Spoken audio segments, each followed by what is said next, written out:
Good morning to each of you.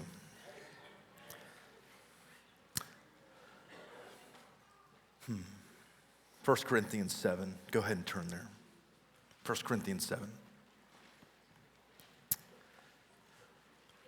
One of the big social issues that is going on in our day right now is that of immigration. 2.5 years ago, paired with this topic of immigration that has been in the front of the American consciousness for the last several years, paired with this, 2.5 years ago on October 7th, terrorists from Palestine killed innocent Jewish people and took many hostage in southern Israel. I think all of us know about that in here, most of us do. Since that point, probably in my lifetime, the only other time I could say by comparison would be 9/11. I remember growing up as a kid and hearing the adults talking about how we ought to think about Islam not just as that thing that's over there, but in our own backyard. How do we address that here? That conversation I haven't heard talked about as much since that point, 9/11, until in recent years, since really October 7th until the present. I'm hearing about Islam probably more than I have at any other point. I'm sure many of us have been following what's been taking place in Minneapolis with Somalis and ICE, so on. And I looked at my notes this morning. What I just said right there, I prepared to say 5 days ago. Add on to that just within the last 24 hours, what's taking place in Iran. And it leads us as Christians to ask a question: how do we deal with people of different religions, specifically that of Islam, in our own backyard? We're thinking about that probably in new ways. If I fast forward 20 years from now, I'll bet most of us in this room will probably be more familiar with the teachings of Islam because we'll have to combat it more as Christians.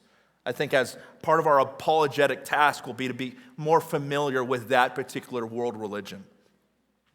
But how are we as Christians right now supposed to think about those things? I mean, Minneapolis is not too far away, right?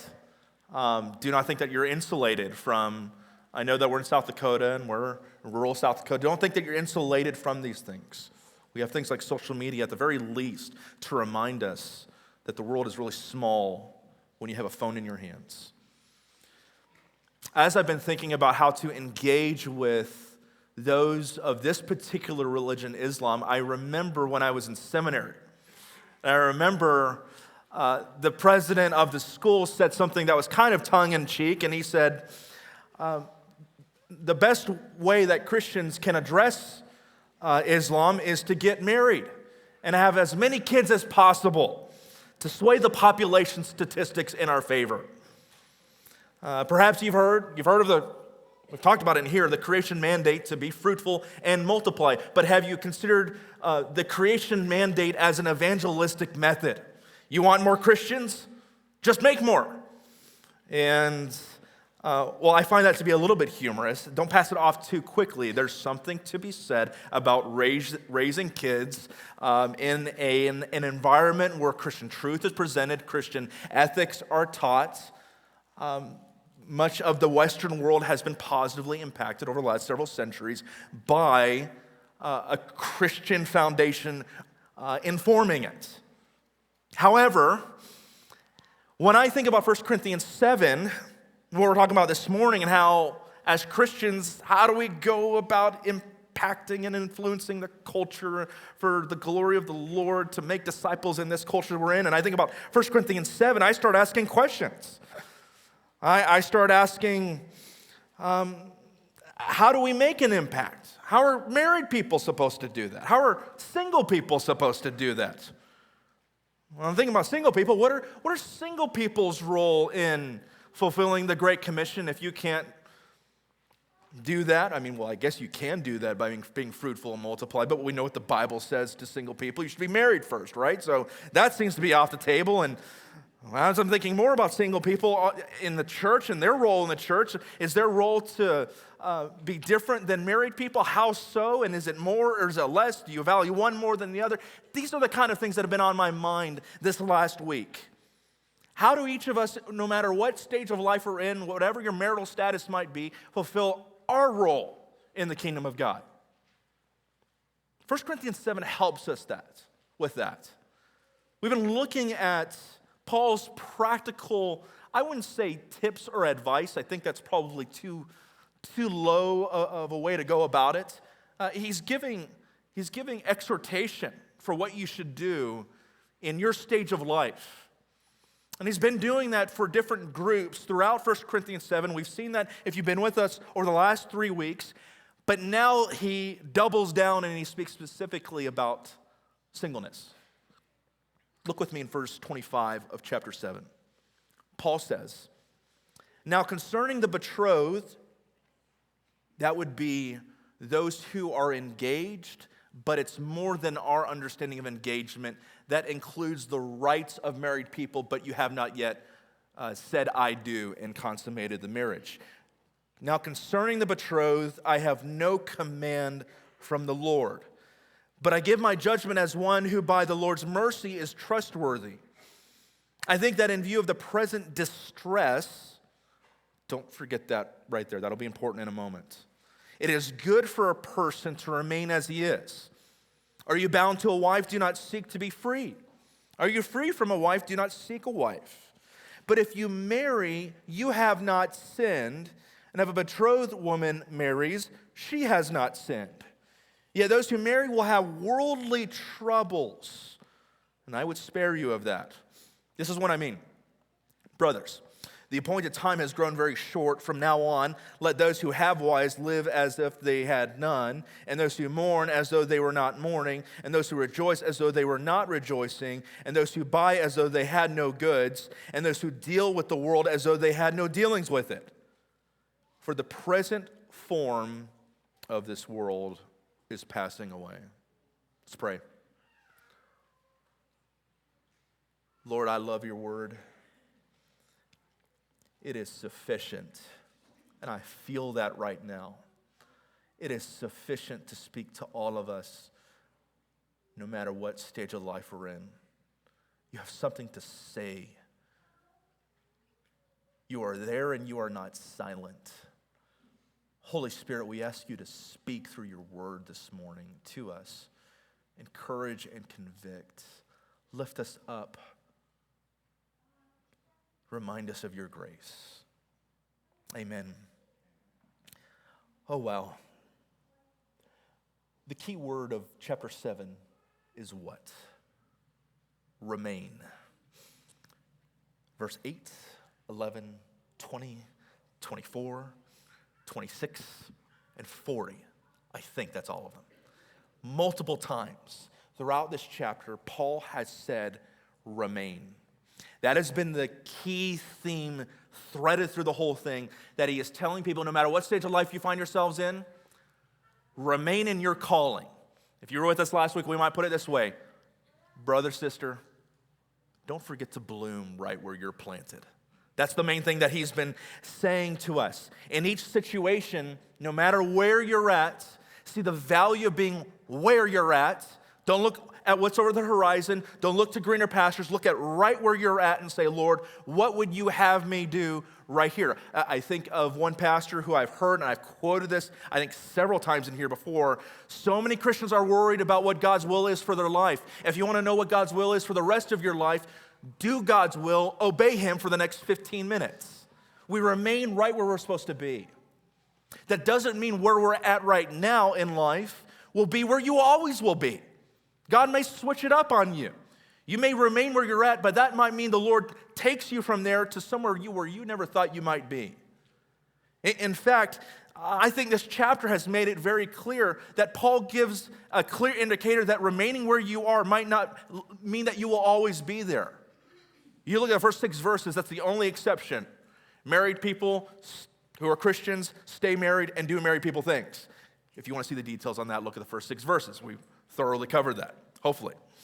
But he goes on, and he says, if you're single, remain that way. But he gives an out, right? And he says, but I understand if you want to get married, you're free to do that. If you're married in a mixed marriage, remain that way. But as you do that, the unbelieving spouse might leave. Be at peace, let them go. So remaining where you're at might lead to a change. But you stay there and let the Lord do what he does. If you're a slave even, we looked at that last week when we saw how slavery in Paul's day, understand there's a difference between that and how we think of 19th century chattel slavery. He says if you're a slave, you might even stay right there, but it may just so happen that you may have the opportunity for your freedom. Take it if you can. Faithfully live out your calling. Let me live out my calling until the Lord changes my situation, changes your situation. I have to tell you, sitting on that thought right there over the last 3 weeks, I needed that. I've needed this. I've needed this as someone who in my sinful flesh is prone to want to play God's role in his sovereignty. I have needed this over the last several weeks. Far too many Christians fret over tomorrow. What we ought to be doing is saying, Lord, where do you want me to obey you right where I'm at? Tomorrow will take care of itself. Today has enough trouble of its own. Focus on what's on right in front of you. Oh yeah, Aaron, didn't your mother teach you? The first verse was John 3:16 to memorize, but the second verse was what? Proverbs 3:5 and 6. Trust in the Lord with all your heart and lean not on your own understanding. In all your ways acknowledge him, and he will make your paths straight. I'm still learning those two verses several decades on in the depths of them. Remain where you're at and trust the Lord, and he'll take care of the rest.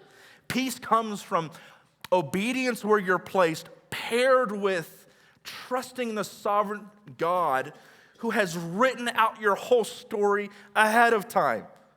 So be at peace. Or to use Elizabeth Elliot's counsel, when you are fearful, when you have grief, when you are stressed, just do the next thing. Do it immediately. Do it with prayer. Do it reliantly, casting all care. Do it with reverence, tracing his hand, who placed it before thee with earnest command. Stayed on omnipotence, safe neath his wing, leave all results. Just do the next thing. I love that. There's a simplicity to that. And so how has the Lord, Christian friend, over the last few weeks, and as I put it in front of you right now, been calling you to be faithful right where you're at? Do that. Let the Holy Spirit convict you for where that's supposed to be, what that's supposed to look like. So Paul's taken this great concept of remaining where you're at, and he now applies it to the issue of singleness. In fact, the specific issue is a question that the church in Corinth had put in front of him. Look at verse 25 with me. He says, now concerning, or your version may say now about. In the same way he had began the chapter, verse 1, where he said, now concerning married folks. And he had addressed ascetics who had said, if you really want to be spiritual, don't even touch your wife. And he says, well, that's wrong, and let me explain why. He had begun to start going through responses, giving responses to questions that the Corinthians had had. He does that in verse 1. He does it right here in verse 25. If you jump to 8:1 for a moment, you see he does that same thing again, now concerning, now about. And he begins to address this question. And the question is, should I get married? Or more specifically, if I'm already engaged, do I follow through with the marriage? That's the question he's getting after. And he adds, he says, I have no command from the Lord, but I give my judgment as one who by the Lord's mercy is trustworthy. By God's mercy, in other words, this is an apostle. And though the Lord Jesus Christ did not speak directly to this issue, Paul says, I have God's mercy to be able to speak on this. He does it in the same way he had done in verse 12. To the rest I say, I, not the Lord. He had spoken there already about those who are in mixed marriages. And so Paul has an apostolic authority. It's a unique authority that does not exist today, a specific office that existed at the beginning of the church. You and I, where do we see apostles today? We see it right here, the apostolic word. And we get it from this word by God's mercy to speak to us what comes next. And so he begins to answer the question, should I follow through with marriage? And he answers it by saying, I want to tell you this. Be free to live out your calling. You may end up being married. You may end up being single. That's fine. But before anything happens next, I want you to see the particular advantages of living out singleness before God. Before I go further, I need to tell you this. though. This is so key. To the married person, please don't tune out right now. I know there might be a temptation to go, well, I'm married, this doesn't apply to me. It does apply to you, especially if you have kids, especially if you have single people in your life. Because at some point, you'll have that conversation to go, Mom, Dad, I may be thinking about marriage. I may be thinking about singleness. How do I approach this? Here's a helpful blueprint that's right here. If you're a church member, at the very least, there are married people and single people here. And so by virtue of being your brother and sister's keeper, you need to know how to be able to see them rightly. And so this is helpful just by virtue of being a church member, I think. That's the first thing. So this is for everyone in here, not just single people. The second thing is this. Reading other people's mail can be confusing. Reading other people's mail can be confusing. We have Paul's side of the equation. We don't have the Corinthian side of the equation. And what I read just a little while ago about marriage and what Paul said in here in singleness, there may have been a few verses where you went, what in the world do I do with that? How do I approach that? In fact, this very passage has unfortunately been the reason for much anxiousness in the life of the church, in church history, because some have looked at this and seen it as Paul saying that singleness is better than marriage. And if I'm really going to be a true Christian, I shouldn't get married. That's how some have interpreted it and has led to a lot of unfortunate depression, which ought not be the case. So how do you approach this passage? I think you need to remember something. Paul is a single man who prefers his life the way it is. This is preference. This isn't moral obligation. Understand the difference. Understand that Paul is approaching this as someone who prefers the life that God has given him, and he wants to show you how good of a life it is. I made a comparison a few weeks ago. I said, I love my job. I love being a pastor. I love getting to preach. Everyone should be a preacher.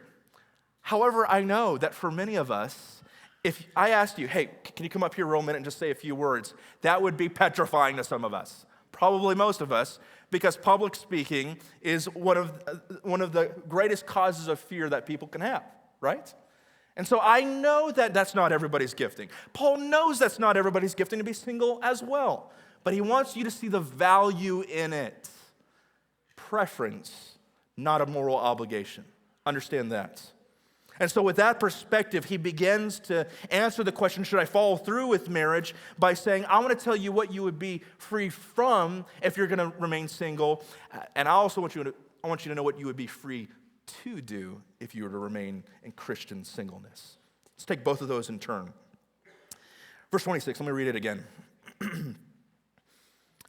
He says, I think that in view of the present distress, it is good for a person to remain as he is. Are you bound to a wife? Don't seek to be free. Are you free from a wife? Don't seek a wife. But if you marry, you have not sinned. He'll say that again. So see, this is not a moral thing. It's not sin to get married.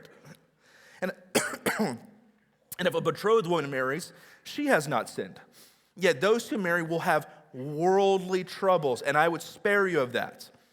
So the first thing, if we want to put it this way, is the single Christian is free from worldly, or we might just say the natural trouble that comes from being in marriage, natural responsibilities and challenges that come with it. That's verse 26 through 31. One more time, I think that in view of the present distress, it is good for a person to remain as he is. All right, so this is the challenge with reading other people's mail part. Let's get into this. What does he mean by present distress? What does he mean by that? Because when I read this, it seems like Paul's wanting to, for some reason, put a pause on marriage. There's a way that he's going about it that seems to be different than other books of the Bible. He says, consider the challenge of marriage before you go into it. But the thing is, when you read Paul elsewhere, like in 1 Timothy 5:14, he speaks very positively about getting married. He says, I would have younger widows marry, bear children, manage their household. He's clearly for marriage in the church, and he speaks very positively about it elsewhere. Why is he speaking about it the way he does here in this context? Some have looked at this and said, that word present distress, or your version may say present crisis, perhaps there was a famine going on. In fact, there was. We don't know the exact time period, but other historical sources have pointed to a famine that did happen in the first century in Corinth. That's speculation. I don't want to say 100% that's what was going on, but maybe that's what was going on. Others have said, so Paul is saying because of that famine, perhaps, you're going to have challenging responsibilities ahead of you if you get married right now. Consider the cost. Maybe. Others have said, well, especially in light of verse 29, which we'll read in a moment from now, and 31, Paul's speaking about the end times. He's speaking in an apocalyptic way. And so Paul says, don't get married because the world's about to end. That's how some people have interpreted this passage.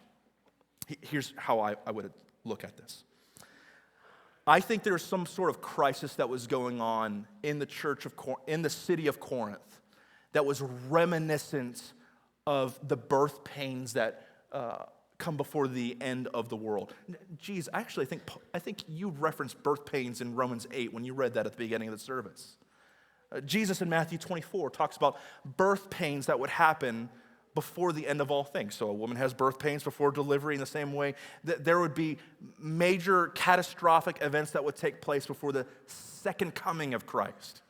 And so some, as well as I, would look at this and say, whatever was going on in Paul's day is a reminder of those birth pains that happened before the end of all things. It would be like this. It would be like you're thinking of marrying somebody, or someone's thinking of marrying you, but then all the cattle and the crops die in South Dakota. No meat, no harvest, economy crashes, people lose their jobs. It's tough for you in some great way. You might even be tempted to go, wow, this reminds me of how, this must be how the world's gonna end, because this is terrible right now. And so something like that, I would say, is what's going on. And so Paul says, because of this local crisis that we don't know about, that's reminiscent of the birth pains that happened before the end times, and all the trouble that comes with this moment right here, count the cost before you get married. Count the worldly trouble costs that you will have to deal with if you get into marriage right now. Okay? Verse 29, he elaborates. Just read that again. He says, this is what I mean. He elaborates, gives this aside here. He says, brothers, the appointed time has grown very short. Speaking about this present distress. From now on, let those who have wives live as though they had none, and those who mourn as though they were not mourning, and those who rejoice as though they were not rejoicing, and those who buy as though they had no goods, and those who deal with the world as though they had no dealings with it. For the present form of this world is passing away. See how he bookends that there? Verse 29 seems to be so similar to verse 31. The appointed time has grown short, and this present world is passing away. So again, some have looked at this and gone, well, Paul thinks that the world is ending in about 5 minutes, so never mind marriage. That's how it might seem at first glance that you might interpret this. I don't think that's the case, once again. Why? Because I get to the end of this book, friends, and I see that Paul has plans. He talks about how he's going to be taking an offering for the church in Jerusalem when he comes to Corinth. He talks about his travel plans and his missionary work that he's going to do. And so he speaks as if he has more time to do all of this ministry ahead of him. He clearly believes that the world's not ending in 5 minutes because he has much more ministry to do. So what is he saying? The appointed time has grown very short. This is important for us to engage with because there's other places in the New Testament that talk this way. Here's the perspective I think that Paul, the apostle, wants us to have. Because believers know where the world is headed, they should not let the world right now dictate their existence. You and I live in a shortened time, or as scholar Mark Taylor speaks of it, the foreshortened time between Christ's first coming and his second coming. And so because of this shortened time that lets you know the end is imminent, we ought to live right now with a present understanding that if this world is passing away, I don't hold on to it with a loose grip. So those 5 things that he mentions, He speaks about marriage and singleness. I don't hold on to singleness. I don't hold on to my marriage with such a close grip because that will pass away when Christ returns. Whether it is talking about sorrow and rejoicing, purchasing, buying goods, those things that he lists there. Our relationship to the world. Don't hold on to the world. Don't try to gain the whole world. You'll lose your soul. Hold tightly your grip to Jesus, and you will gain your life at the end of all of this. Fine, Aaron, that's great. I understand there's some sort of, thanks for the history lesson, Aaron. I understand that there was a crisis that was going on. Paul says, don't hold on too tightly to the concept of marriage, count the cost, all of that. What do I do with that as a 21st century Christian, though? I just read somebody else's mail. What do I do with that for me right here today on March 1st, 2026? What do I do with that? I think it is a great reminder for the single person or for the engaged person that you need to count the cost before you enter into marriage. That's true in peacetime. That's true in hard times. My wife enjoys sappy Christmas Hallmark movies. I think I mentioned this a few months back. Where the main characters find love, where the corporate woman goes to the small town, meets the guy who is always wearing plaid, his primary source of income is selling Christmas trees, and they fall in love and happily ever after, right? And yet, that's not real life. I like to remind my wife, my wonderful wife. She conveniently is not in the room right now. Like, no one is going to make a movie. Hold that up for just a moment. I'll explain that. No one is going to make a movie about the normalcy that happens after the credits roll. No one is going to make a movie about how the whole family got sick with the flu last week. The baby cried all night. How you had to get your 6-year-old to school, take the kids to the doctor, change diapers, work to provide an income, play with magnet tiles with the 4-year-old. Make sure that the 6-year-old gets his homework done. Make sure your spouse's, by the way, her needs are met. Oh, great, she got the flu too. And when mom gets the flu, everybody goes down. The boys end up getting feral. And then you got to get up and wake up and do the next thing the next day and the next day and the next day. This might have happened in my last week of life.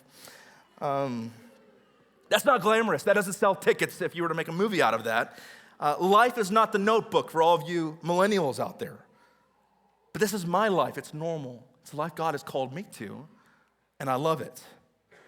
I've said to my mother and my father when I was, it was probably a couple years ago, I said, I'm going to raise up my boys, and then I'm going to send them out, and maybe they'll go to school, college, work, whatever. And I'll have fulfilled my duty as a parent, to which my mother graciously but firmly has said to me, when you become a parent, you never stop being a parent, no matter whether your kids are in the home or not in the home. I see some of you nodding about that. Put the previous picture back up for just a moment. We don't christen in the Garza household. We instead import dirt from Texas to make sure that the first ground that the Garza boys touch is Texas ground, so that no matter where we have lived, I can say my boys are from Texas. And this just happened. You can see how much the third child, Joseph, enjoys that, right? This is my responsibility. God has called me to this. You can put the other picture back up. This is my ministry that the Lord has given us. But that ministry comes with a focus in mind. When Paul speaks, as he will, about anxiousness in just a moment, it's not in a negative way. To be anxious for your wife and your kids, it's a focus. And that's a good thing. I'm happy to remain in that. But if you are single, I would invite you to count the cost beforehand, because there's a life that happens after you say I do. After the credits, when the credits roll, and you live that normal, sometimes monotonous, sometimes boring, sometimes high, sometimes low life that has the responsibilities and worldly normal challenges that come with family. Don't forget those challenges. If you're called to it, great. I love the life the Lord has given me. I'm called to it. But you remain where you are at right now. and you serve faithfully, there's an advantage of having freedom from family, though. Freedom from marriage. And that advantage comes in what you're free to do. Go to the next verse, verse 32. Paul says, I want you to be free from anxieties. The unmarried man is anxious about the things of the Lord, how to please the Lord. But the married man is anxious about worldly things, how to please his wife and how his interests are divided. And the unmarried or betrothed woman is anxious. Notice how many times this word anxious keeps popping up. About the things of the Lord, how to be holy in body and spirit, the whole person. But the married woman is anxious about worldly things, how to please her husband. I say this for your own benefit, not to lay any restraint upon you, but to promote good order and to secure your undivided devotion to the Lord. And so if you're free from worldly challenges that come from being married, Paul says the value of being single is that you're free to have undivided devotion to the Lord. Anxiousness right here, that's focus. You can be anxious about the things of the Lord. That's speaking positively here. And he's straightforward and he's saying, I love being able to have an undivided focus to do right now what the Lord wants me to do. There's no strings attached to this. I'll put this in perspective for us about the responsibilities that come with being married. And how if you don't see your family as your first ministry, you can get your whole life wrong if you're married. The day before I got married to Justine, my father-in-law gave me an article on John Wesley. John Wesley was an English evangelist who, during the Great Awakening, advocated for the abolition of slavery, influenced Arminian theology, equipped many saints, did work in England as well as in the colonies. Most importantly, he's the founder of the Methodist Church that exists today. Can you imagine the kind of life he would have had to live by being overseas all the time, always on the go? What kind of marriage do you think that man had? He was married to his wife, Mary, and the marriage that he had was a poor one that led to their separation. A minister separated from his wife while preaching the gospel across the Atlantic Ocean. On their separation, Wesley wrote in his journal, I did not forsake her, I did not dismiss her, but I will not recall her. And when she died, he was halfway across the world doing ministry. How about A.W. Tozer, famous author of The Pursuit of God, a book I give to new believers all the time. Also writer of The Knowledge of the Holy. He was married to his wife Ada for 45 years. After he died, Ada got remarried, and the question was put to her, how are you doing? To which she said, reflecting the neglect that she had had in her marriage to this famous author husband, she had remarried a man named Leonard, and she said, I have never been happier in my life. Aiden loved Jesus Christ, but Leonard loves me. Aiden loved Jesus, but Leonard loved me. I want you to listen to me closely. I mean this from the bottom of my heart. I don't just say this. I don't think I've ever loved another church more than this one. I love you guys. But in comparison to my family, you all lose, right? And you want it to be this way, by the way. Calling of an elder, 1 Timothy 3, says what? It says, he must manage his own household well with all dignity, keeping his children submissive. For someone does not know how to manage his own household, how will he care for the church? By the way, church, when you're considering new elders, don't just look for the ones who are excited about ministry. Look at the ones who are excited about their first ministry to their family. See, you could get another pastor if I dropped today. Joseph, Samuel, and August can't get another dad. But my first ministry is my own home. The only place I am indispensable is not in the church. Church isn't my second wife. Jesus is married to the church, not the pastor, right? The only place I'm indispensable is in my own home. My boys can't get another dad. Far too many ministers live as if they're single even though they are married. No wonder so many of these guys who are always on the conference circuit promoting the next book, knee-deep in the next denominational thing, some of them even pursuing Christian celebrity, end up getting outed for affairs, committing adultery against their wife. I've sat down with young men just confused and devastated because their guy that they were reading or their guy whose podcast they were listening to ended up having some sort of calamity happen in their life. But when you actually dug deep, you realize this guy wasn't attached to his family at all. He was pursuing something. And I've got to sit down with that young man and say, let me tell you how Jesus is still good even though men fall. I don't say this to make myself sound like a hot commodity. I mean this truthfully. I get asked to speak outside of Bethesda about 1 to 3 times a month. And I say overwhelmingly no, because my first priority as far as ministry goes is, as far as the preaching of the word, is right here.